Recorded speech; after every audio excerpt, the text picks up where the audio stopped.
The Jonathan Kuminga situation is so strange because if you've ever watched this man play and then you see this proposed trade from the Suns, you'd be like, that is a crazy underpay for Jonathan Kuminga. But is it really? I mean, me personally, I think the Warriors should probably accept this because this is not going to work out for them and Jonathan Kuminga together. There's been drama for years at this point of Kuminga and Steve Kerr just not getting along. And I think I know what it is, and it's not really his abilities or his talent as a player.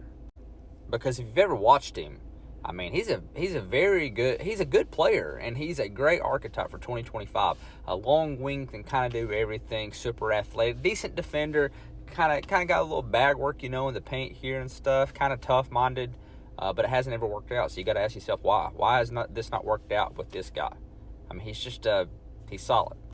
You see this every now and again. As a Mavericks fan, Christian Wood comes to mind for me. You have these players that they think they're better than what their coach thinks they are, or at least they think they're better than the minutes they're getting from their coach. And so they start feeling some type of way. They start getting a little salty.